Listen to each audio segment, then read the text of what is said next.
ஆதியாகமம் 15ஆம் அதிகாரம். இந்த காரியங்கள் நடந்த பின்பு கர்த்தருடைய வார்த்தை ஆபிரகாமுக்கு தரிசனத்திலே உண்டாகி, அவர், ஆபிரகாமே, நீ பயப்படாதே, நான் உனக்கு கேடகமும் உனக்கு மகா பெரிய பலனுமாயிருக்கிறேன் என்றார். வசனம் 2. அதற்கு ஆபிரகாம், கர்த்தராகிய ஆண்டவரே, அடியேனுக்கு என்ன தருவீர்? நான் பிள்ளை இல்லாமல் இருக்கிறேனே. தமஸ்கு ஊரானாகிய இந்த எலியேசர் என் வீட்டு விசாரணைக்காரனாய் இருக்கிறானே என்றான். வசனம் 3. இன்னும் ஆபிரகாம், தேவரீர் எனக்கு புத்திர சந்தானம் அருளவில்லையே. இதோ என் வீட்டிலே பிறந்த பிள்ளைகள் எனக்கு சுதந்திரவாளிகளாய் இருக்கிறான் என்றான். வசனம் 4. அப்பொழுது கர்த்தருடைய வார்த்தை அவனுக்கு உண்டாகி, இவன் உனக்கு சுதந்திரவாளி அல்ல, உன் கர்ப்ப பிறப்பாய் இருப்பவனே உனக்கு சுதந்திரவாளியானவன் என்று சொல்லி, 5. அவர் அவனை வெளியே அழைத்து, நீ வானத்தை அண்ணாந்து பார், நட்சத்திரங்களை எண்ண உன்னால் கூடுமானால் அவைகளை எண்ணும் என்று சொல்லி, பின்பு அவனை நோக்கி, உன் சந்ததி இவ்வண்ணமாய் இருக்கும் என்றார். வசனம் 6. அவன் கர்த்தரை விசுவாசித்தான், அதை அவர் அவனுக்கு நீதியாக எண்ணினார். 7. பின்னும் அவர் அவனை நோக்கி, இந்த தேசத்தை உனக்கு சுதந்திரமாக கொடுக்கும் பொருட்டு உன்னை ஊர் என்கிற கல்தேயருடைய பட்டணத்திலிருந்து அழைத்து வந்த கர்த்தர் நானே என்றார்.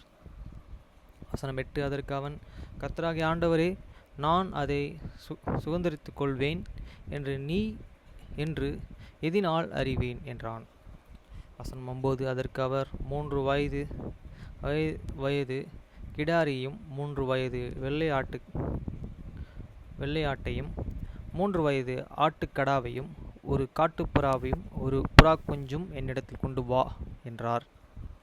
வசனம் 10. அவன் அவைகளை எல்லாவற்றையும் அவரிடத்தில் கொண்டு வந்து அவைகளை நடுவாக துண்டித்து துண்டுகளை ஒன்றுக்கொன்று எதிராக வைத்தான். பட்சிகளை அவன் துண்டிக்கவில்லை. வசனம் 11. பறவைகள் அந்த உடல்களின் மேலே இறங்கின, அவைகளை ஆபிரகாம் துரத்தினான். வசனம் 12. சூரியன் அஸ்தமிக்கும் போது ஆபிரகாமுக்கு அயர்ந்த நித்திரை வந்தது, திகிலும் காரிருளும் அவனை மூடிக்கொண்டது. வசனம் 13. அப்பொழுது அவர் ஆபிரகாமை நோக்கி, உன் சந்ததியார் தங்களுடையதல்லாத அந்நிய தேசத்திலே பரதேசிகளாயிருந்து அத்தேசத்தாரை சேவிப்பார்கள் என்று அவர்களால் 400 வருஷம் உபத்திரவப்படுவார்கள் என்று நீ நிச்சயமாய் அறிய கடவாய். வசனம் 14. அவர்கள் சேவிக்கும் ஜாதிகளை நான் நியாயத்தீர்ப்பேன், பின்பு மிகுந்த பொருட்களுடையவனோ புறப்பட்டு வருவார்கள். வசனம் 15. நீ சமாதானத்துடனே உன் பிதாக்களிடத்தில் சேருவாய், நல்ல முதிர் வயதிலே அடக்கம் பண்ணப்படுவாய். வசனம் 16. 4ஆம் தலைமுறையிலே அவர்கள் இவ்விடத்திற்கு வருவார்கள், ஏனென்றால் எம்மோரியருடைய அக்கிரமம் இன்னும் நிறைவாகவில்லை என்றார்.